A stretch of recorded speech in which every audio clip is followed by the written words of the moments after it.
Tansé, bonsoir, Elizabeth Dishnakaushin, Nametean Awapamatan. Good evening, my name is Elizabeth Fast. I'd like to acknowledge the Algonquin peoples as the caretakers of the land that we're gathering on today. The story I'm about to tell you takes place in Montreal and is about a 23-year-old woman named Anne that has lived in different cities all of her life. Anne is Métis, originally from Saint-François-Xavier, Manitoba. Anne wears the mucklucks that her auntie gave her, and people stare at her. She goes to class at university and learns a number of confusing things about Indigenous people. That they're very spiritual, that they mostly live on reserve, that they now deal with a lot of poverty and addictions. When she speaks up to say that there's more to being Indigenous than what they are learning in class, she gets skeptical looks from teachers and classmates.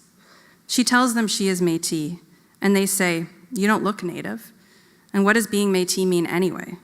Is one of your parents Native?" Anne has always wanted to go to the Student Center for Indigenous Students, but feels shy to do so. She didn't really grow up understanding what her culture is all about. She doesn't look very Native, and she's worried that someone will say she doesn't belong there. One day, after much reflection, Anne decides to go to a meeting that she hears about asking for the involvement of urban Indigenous youth. She meets some others that have similar stories to her own and starts to feel like she belongs somewhere. She makes friends with another young woman who is of Korean European background. Anne and her new friends start attending different Indigenous music and art shows that make her proud to be Métis. Yet every day, Anne hears different things in the media about who does and who doesn't have the right to call themselves Métis. She knows that in her mom's own family of 11 brothers and sisters, many of her aunts and uncles hide the fact that they are Métis because of all the racism that they experienced as kids from neighbors and teachers. Sometimes Anne feels so distressed and confused that she thinks it might be easier to shut down that part of herself that feels this pull to learn more about her culture. One evening, Anne comes home particularly upset and confused because someone said to her in an offhanded way that there are those who are really Indigenous and everyone else. And she took this to mean everyone else like her. That night, Anne has a dream about her great-grandmother, Marie Cochin.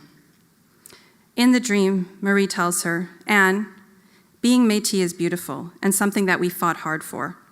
We wanted you and your children and your children's children to always be able to be proud that they are Métis, no matter how many times over other mixes are added to your beautiful beings. Your Sioux, Cree, Ojibwe, Saulteaux, and Nakota ancestors married fur traders and taught their children to be proud of their Indigenous and French ancestry. The infinity symbol means that the blood, both native and non-native, runs through you forever. We don't believe in blood quantum. That's a concept that was invented to destroy us, to make it easier to take away the lands that we've used for hunting and the rivers that we've used for fishing. My own father was part of Riel's troops in the Red River Resistance, the first attempt at Métis self-government. He was a target during the Reign of Terror after the Manitoba Act came into effect in 1870, and the British government put into place troops to visit vengeance upon the Métis. The script system was designed to ensure that we had no entitlement to land, and my mother and father signed those documents, and I ended up growing up in ditches as one of the road allowance children. Anne, one day you will get the opportunity to learn fiddle songs on a beautiful old violin, and I hope that you grab onto that chance, and any other chance that you have to get closer to your culture and your ancestors, because it is only then that we can all heal. Not all people understand what it means to be Métis. Many are ashamed. Many have parents and grandparents who will pass on their fears that come from this dark period where we were being dispossessed from our traditional lands. Use the sash to explain to people who we are. Red is for the blood of the Métis that was shed through the years while fighting for our rights. Blue is for the depth of our spirits. Green is for the fertility of a great nation, the Métis nation. White is for our connection to the earth and our Creator. Yellow is for the prospect of prosperity. And black is for the dark period of the suppression and dispossession of Métis lands. Anne whispers in her dream, "Thank you, grandmother, but how do I continue this journey in a good way?" Noshishim, by asking this question, you are already on the right path. You're forming a new community with your Indigenous brothers and sisters and upholding our voices. You carry the blood of our people, but also of the settlers, and it means you'll have extra responsibilities to walk lightly and educate others.